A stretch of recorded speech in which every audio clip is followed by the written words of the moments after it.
அனைவருக்கும் என்னுடைய அன்பான வணக்கங்கள். இப்போது உலகத்தில் மற்றைய மதங்கள் எல்லாம் எப்படி மற்றவர்களை நமக்கு உள்ளே இழுக்கலாம் அப்படின்னு அக்கறை எடுத்துக்கிற போது நாம் எப்படி பிரிக்கலாம் அப்படிங்கிறதே ஒரு காரணமாக செய்து கொண்டிருந்தா இந்த இந்து மதத்தினுடைய வளர்ச்சி என்ன ஆகும் அப்படிங்கிறது என்னுடைய இன்னொரு கோணம். நாத்திகர்கள் ஒரு பிரச்சனையை பார்ப்பதற்கும் நாங்கள்லாம் ஒரு பிரச்சனையை பார்ப்பதற்கும் இடையில் வேறுபாடு உண்டு அப்படிங்கிறது பல பேருக்கு தெரியலை. இப்போ வேறு ஒரு கோணத்தில் சொல்கிறேன் வச்சுக்கோங்களேன். இப்போ கூட நீங்கள் பல கோணத்தில் இதெல்லாம் பேசுகிறீங்க, நான் ஒரு சின்ன கோணத்துலேருந்து பேசுமா. மனிதாபிமானம்னு ஒன்று வேணும், மனித தன்மைன்னு ஒன்று வேணும். இப்போ ஒரு உதாரணம் சொல்லி நான் முடிக்கிறேன், நீங்கள் புரிஞ்சுக்கோங்க. நாங்கள் ஒரு 3 பேர் ஏதோ ஒரு நண்பர் வீட்டில் ஒரு விசேஷத்துக்கு போகிறோம். சாப்பிட்லாம் அப்படின்னு எல்லாரையும் கூட்டிகிட்டு போகிறாரு. சாப்பிட்லான்னு கூட்டிகிட்டு போகும்போது பந்தி, அந்த பந்தியில் ஒரே ஒரு ஆள் உட்காரத்துக்கு இடம் இருக்குது, 2 பேருக்கு இல்லை. அவருக்கு என்ன நல்லா தெரியும். அது சொல்ல ஏதோ நான் ஒரு விஐபின்னு நினச்சிக்கிட்டு, சார் நீங்கள் வேணால் முதல்ல உட்காந்து சாப்பிடுங்க, அவங்க 2 பேரும் அப்புறமா அடுத்த பந்தியில் சாப்பிட்டோம். இல்லாட்டி அந்த பக்கமாக அந்த டிரைவர்லாம் சாப்பிட்றாங்க, அங்கே போய் அவரை சாப்பிட சொல்லுங்கள். இந்த மாதிரி ஏடா கூடமாக ஏதாவது சொன்னால் நான் என்ன சொல்லுவேன்? இல்லை இருக்கட்டும், அவங்க என் நண்பர்கள், என் கூட வந்திருக்காங்க, நாங்கள் 3 பேர் அப்புறம் சேர்ந்து சாப்பிட்டுக்கிறோம். என்ன அர்த்தம்? நாங்கள் 3 பேர் அப்புறம் சேர்ந்து இதுக்கு தானே சார் மனுஷத்தன்மைன்னு பேர். இப்போ 2 பேருக்கு தான் இடம் இருக்குன்னு உடனே ஒரு 2 பேர் டபக்குன்னு உள்ளே போயிட்டு ஒரு ஆளை வெளியே நிறுத்திட்டு போனால் நல்லா இருக்குமா? ஒரு நடந்த சம்பவம் சொல்லட்டுமா? குன்றக்குடி அடிகளார் தமிழ்நாடு தெய்வீக பேரவை தலைவராக இருக்கிறார். அப்போது பேரூர் மடத்தினுடைய தலைவரும் கௌமார மடத்தினுடைய தலைவரும் அதில் உறுப்பினராக இருக்கிறாங்க. அவங்க மரபு எப்படின்னு கேட்டிங்கன்னா, அவர்கள் கொங்கு வேளாள மரபினர்கள். இப்போ எல்லாம் முடிஞ்சு மடாதிபதிகளுடைய கூட்டம் முடிஞ்சு மதிய உணவுக்கு போகும்போது சைவ மடங்கள், நான் பேர் சொல்ல விரும்பலை, ஏன்னா குறை சொல்கிற போது பேர் சொல்லக்கூடாது, அந்த ஒரு 2-3 பெரிய மடம்னு நினச்சிருக்கிறதுல ஒரு மடத்தில் இருக்கிற ஒரு பெரிய மனுஷன் அடிகளார்கிட்ட சொல்கிறார், குன்றக்குடி அடிகளார்கிட்ட, என்ன இவனுங்களும் எங்கள் கூட சேர்ந்து சாப்பிடுவாங்களான்னு கேட்டார். யார்? 2 மடாதிபதிகளை. இதெல்லாம் எனக்கு தெரியும், சின்ன வயசுலேருந்து நான் அங்கே வளர்ந்தவன், எனக்கு தெரியும். கேட்குறாரு அடிகளார், கேட்டு ஏன் சிவனடியார் ஒரு மடங்களுடைய தலைவர் நம்மளோட சேர்ந்து சாப்பிட்டா என்ன அப்படின்னு அடிகளார் கேட்குறாரு. கரித்திங்கிறதுலேருந்து இப்போ தான் சைவம், அவங்க மாதிரி சைவ மடத்துக்கு வராங்க, அவங்கெல்லாம் எங்கள் கூட சாப்பிட்டா நாங்கள் இங்கே சாப்பிட மாட்டோம். ஓ, அவர் கூட இன்னொருத்தர் சேர்ந்தார், நாங்களாம் அவங்களோட சேர்ந்து சாப்பிட மாட்டோம். சத்தியமாக நடந்தது. உலகத்தில் இருக்கிற எல்லா தெய்வங்கள் மேலே சத்தியம், என்னுடைய பரம்பரை மேலே சத்தியம். நடந்த நிகழ்ச்சி, நான் போய் சொல்லி எனக்கு ஒன்றும் ஆக போகிறதில்ல. அடிகளார் கண்ணில் தண்ணியாக பொங்குது. 2 மடாதிபதியை சைவ மரபை சார்ந்தவங்களை சேர்ந்து சாப்பிட்றதுக்கு இவங்க இப்படி யோசிக்கிறாங்களே, அப்போ நீங்களாம் போய் அங்கே சாப்பிடுங்க, நாங்கள் 3 பேரும் வேறு இடத்துல போய் சாப்பிட்டுக்கிறோம் அப்படின்ட்டு டபக்குன்னு அந்த 2 பேரையும் கூப்பிட்டார். வாங்க நாம் வெளியில் போகலாம், இவங்களோட சாப்பிட வேண்டிய அவசியம் இல்லை அப்படின்ட்டு குன்றக்குடி அடிகளார் அந்த 2 பேரையும் அழைச்சிட்டு போய் தனியாக, நாங்கள் 3 பேரும் தனியாக சாப்பிட்றோன்னு சாப்பாடு வாங்கிட்டு வர சொல்லி தனியாக சாப்பிட்டார். கொஞ்சம் யோசிச்சு பாருங்கள், நம்ம 3 பேர் போகிற இடத்துல நம்மளோட கூட வந்தவங்க லேசாக ஒருத்தர் பிரித்து ஒரு மரியாதை குறைவான ஒரு செயல் செய்யும்போது நம்ம என்ன பண்ணுறோம்? மனுஷனாக இருந்தால் என்ன பண்ணுவோம் தெரியுமா? வாப்பா நம்மெல்லாம் சேர்ந்து பார்த்துக்கலாம்பா அப்படின்னு அந்த நட்பை காப்பாற்றுவோம், அன்பை காப்பாற்றுவோம், மரியாதையை காப்பாற்றுவோம். அதுக்கு தான் மனிதத்தன்மைன்னு பேர். இப்போ நான் கேட்கட்டுமா, ஸ்ரீவில்லிபுத்தூருக்கு அவர் போகிறார்ல, 2 ஜீயர் கூட போனாங்கல்ல, 2 ஜீயர் மட்டும் உள்ளே வரலாம், இவர் வரக்கூடாதுன்னு அந்த 2 ஜீயரும் இதயத்தில் ராமானுஜருடைய பண்பு இருக்குமானால், ராமானுஜருடைய இதயம் துளியாவது அவர்களுக்கு இருக்குமானால் என்ன சொல்லியிருக்குன்னு தெரியுமா? நாங்கள் 3 பேரும் எங்கேயே சாமி கும்பிட்டுக்கிறோம், நாங்கள் 3 பேரும் ஒன்றாவே கும்பிட்டுக்கிறோம், நம்மோட கூட வந்ததில் ஒரு ஆளை வெளியே நிறுத்திட்டு நாம் உள்ளே போய் சாமி கும்பிடணும் அப்படின்னு சொன்னால், ஏன் நாங்கள் எங்கேயே நிற்கிறோமே என்ன குறைஞ்சி போச்சுன்னா பிரச்சனையோட அப்படியே பண்பே மாறி இருக்கும்.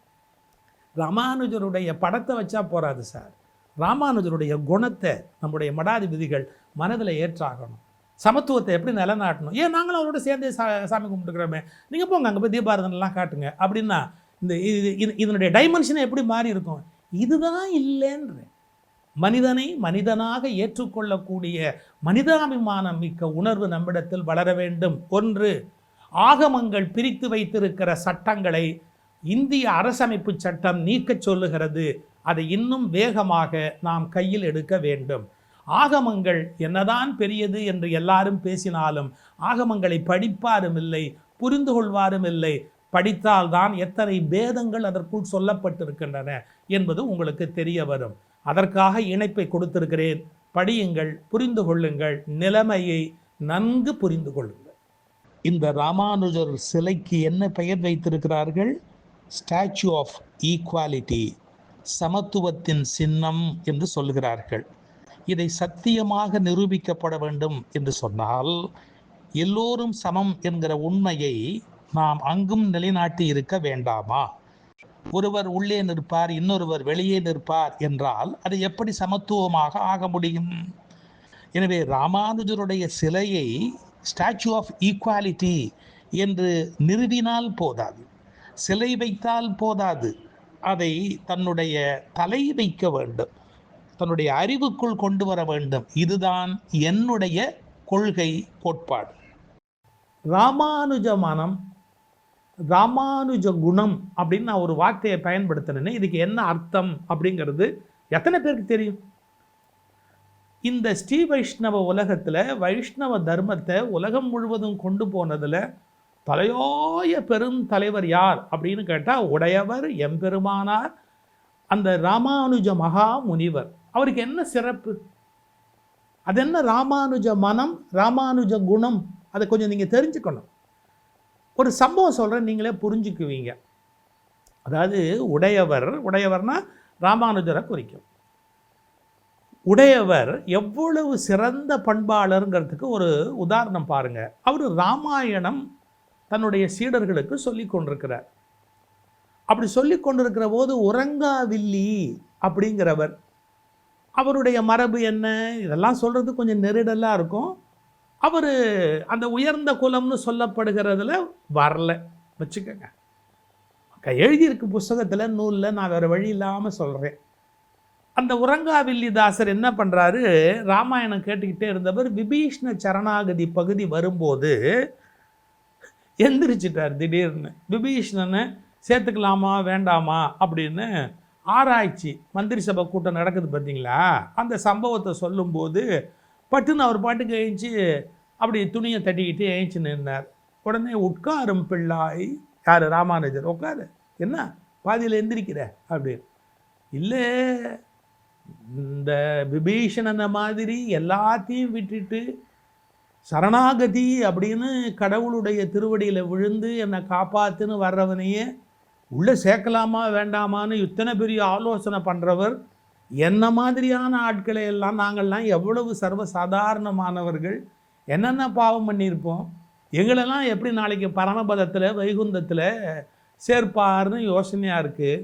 ஏன் உம்முடைய கோஷ்டியிலேயே, இது ராமானுஜருடைய கோஷ்டி, அதுலேயே நாங்கள்லாம் இருக்க முடியுமான்னு தெரியல. இப்படியெல்லாம் குவாலிஃபிகேஷன், தகுதி, இப்படியெல்லாம் வர்றவனுக்கு தகுதி என்ன, வர்றவனுக்கு தகுதி என்ன அப்படின்னு பார்க்குறதா இருந்தால் நான் எப்படி இந்த கோஷ்டிக்குள்ளே இருக்க முடியும், நாளைக்கு பரமபதத்துக்குள்ளே எப்படி போக முடியும் அப்படின்னு ஒரு டவுட்டு அவர் எழுப்புறார் உறங்காவில்லிதாசர். சார், ராமானுஜர் ஒரு பதில் சொல்கிறார். அதுதான் ராமானுஜ மனம்னு. ஓய், நமக்கு ஏதேனும் ஒன்று உண்டென்றால் அது உமக்கும் உண்டு. அதான், ஏய், நான் இந்த மதத்துக்கு இப்போ தலைவனாக இருக்கிறேன்ல, எனக்கு என்ன கிடைச்சாலும் அது உனக்கு உண்டு. இதுதான் ராமானுஜ மனம். இதுதான் நம்முடைய ஜீயர்களுக்கும் நம்முடைய சமய தலைவர்களுக்கும் வரணும் அப்படின்னு நான் இப்போ படாத பாடுபட்டு சொல்லி கொண்டிருக்கிறேன். புரியுதா? அவர்களுக்கெல்லாம் யாரும் எதுவும் சொல்லக்கூடாதுன்னா, ஏன் சொல்லக்கூடாது? நான் சொல்லுவேன். நான் சொல்கிறதுல நியாயம் இருக்கா இல்லையான்னு பாருங்கள். சொல்கிறேன் நான் யாருன்னு உட்காந்து பார்க்காதீங்க. புரியுதா? எங்கிருந்து வேணாலும் யார் வேணாலும் சொல்ல முடியும் தர்மத்தை. இப்போ பாருங்கள், ராமானுஜர் என்ன சொல்கிறார் தெரியுமா? எனக்கு ஏதேனும் ஒன்று அருளப்பட்டால் அது உமக்கும் உண்டு. இப்போ பெரிய நம்பிகள் அவருடைய குரு, அவருக்கு ஒன்று அருளப்படும் என்றால் அது நமக்கு உண்டு. நாதமுனி அப்படியே போகிறாரு மேலே, அப்படியே ஆச்சாரிய பரம்பரைக்கு போகிறார். அதாவது மேலே இருக்கிற ஒருவருக்கு ஒன்று கொடுத்தா அது அவர் தன்னுடைய கீழே இருக்கிற ஒருவருக்கு கொடுக்கணும். சார், வாழைப்பழமே கொண்டாந்து கொடுத்தாங்கன்னா ஒரு தலைவர் தானே உட்காந்து தின்னுக்கிட்டு இருந்தா, எனக்கு 2 பழம் கொடுத்தா இருந்தாப்பா, கூட இருக்கிறவருக்கு ஒரு பழம், தான் ஒரு பழம் சாப்பிட்னா தானே ஒரு சமய தலைவருக்குரிய அடையாளம், தலைவனுக்குரிய பண்பு அது தானே. சார் ஒரு பியூட்டி, ரொம்ப அழகான விஷயம் இது. என்ன சொல்கிறாரு, உன்னை பரமபதத்துக்கு உள்ளே விடாமல் வெளியே நிறுத்திட்டாங்கன்னு வச்சுக்க, நீ என் சிஷ்யன். உன்னை வெளியே நிறுத்திட்டாங்கன்னு வச்சுக்க, நான் உள்ளே போவேன்னு நினைக்கிறேன். என் சிஷ்யனுக்கு ஒன்று கிடைக்கல அப்படின்னா, உன்னை வெளியே நிறுத்திட்டாங்க அப்படின்னா, நான் உள்ளே போவேன்னு நான் நினைக்கிறேன். நான் உன் கூட தான் நிற்பேன், புரியுதா? நான் நின்னா என் குரு நிற்பார், அவர் குரு நிற்பார், உள்ளே போகிறதுக்கு முன்னாடி அவர் நிற்பார். இப்படியெல்லாம் பார்த்தா பரமபதத்தில் இருக்கிற பெருமாள் எல்லாத்துக்கும் ஆதி குரு, அவரே வெளியே வந்து நிற்கணும்னார். இதுதான் வைஷ்ணவம், இதுதான் ஸ்ரீ வைஷ்ணவம், இதுதான் ராமானுஜ மனம், இதுதான் ராமானுஜ குணம். நான் என்னுடைய கேள்வி ரொம்ப சிம்பிள். ஐயா, அவரை நீங்கள் உள்ள விட மாட்டேன்ட்டீங்க, மரபுன்றீங்க, ஆகமங்கிறீங்க, என்னத்தையும் வச்சுக்கோங்க. ஆனால் ஏன் அந்த 2 பேரும் இவரோட சேர்ந்து வெளியே நின்று கொண்டிருக்கக்கூடாது? ராமானுஜ மனம் ஏன் நம்முடைய ஜீயர்களுக்கு இல்லாமல் போகுது? இது சிந்திக்க வேண்டிய விஷயம். அவர்கள் வெளியில் நின்று அவர்கள் 2 பக்கத்துலையும் கூட நின்று தரிசனம் பண்ணியிருந்தா இந்து மதத்துக்கு இன்னும் அதிக ஏற்றம் வந்திருக்கும் என்பது என்னுடைய கருத்து. இதை கொஞ்சம் சிந்திக்கணும்.